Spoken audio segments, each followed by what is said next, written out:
Frequent flyer flies, la la la la la. Frequent flyer is back.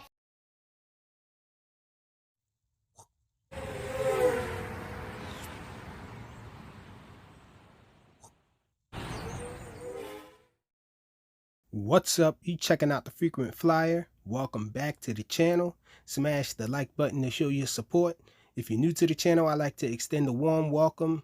My digital whoop system has to be armed twice before I start flying because the first arm is very staticky now and never comes into the video feed until I disarm and then arm again. Y'all let me know in the comments if that happened to you guys. As far as this little Mobula 6 HDZero digital whoop, but this video here is going to be a video comparison at nightfall between two different whoops, one digital and one analog, both of them from Happymodel. So this one here is the digital whoop system from HDZero and the Happymodel Mobula 6 HDZero. And as you can see, this thing is pretty good at night. I had no problems with seeing anything at night. I had more confidence flying underneath. And it was pretty dark here, but the camera, I had enough confidence to fly down there, down low where it was really dark. Up here, absolutely no problem at all. Enough light up here, I believe, for analog system as well, because I have flown out here FPV before with less light than this with analog systems. But as you can see, this thing is performing really well.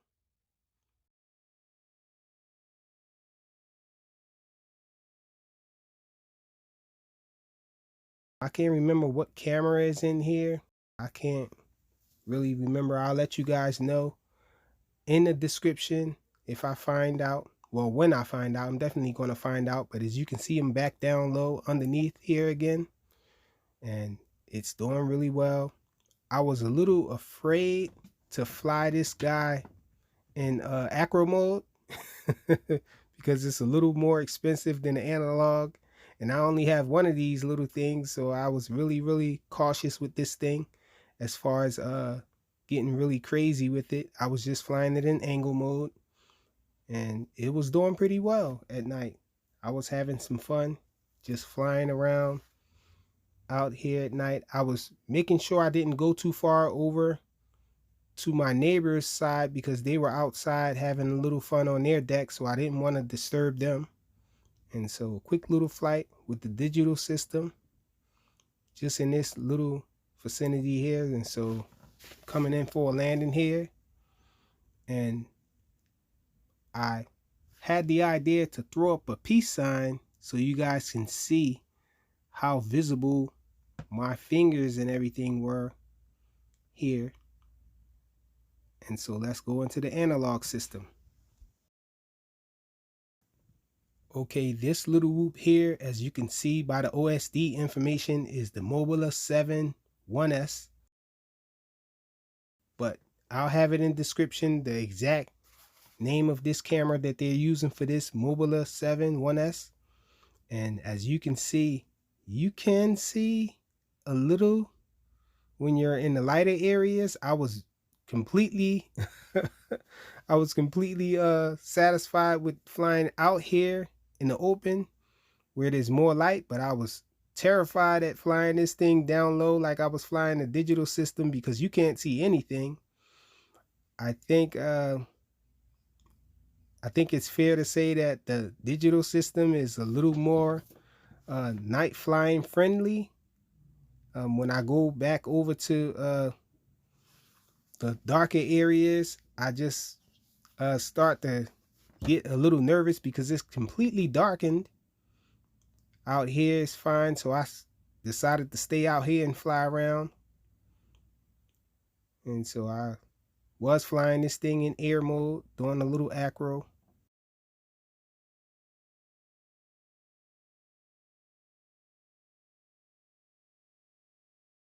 If you like, you can leave me a comment letting me know which video system seems most capable at night to you. I had a little more confidence flying this guy over the fence where all the light was. And as you can see, when I decide to come back to my little deck back here, it's a real struggle trying to navigate this guy back because I could barely see. Now, the digital system didn't have to do any other processing besides the YouTube processing, but using this analog system, I did have to use a third-party decoder in order to get this video to work with my video editor. So it is a little more processed than the digital footage, but this didn't really do it any less justice as far as how dark it was. It was really dark, and that's my peace sign for comparison to the digital system. Thanks for watching.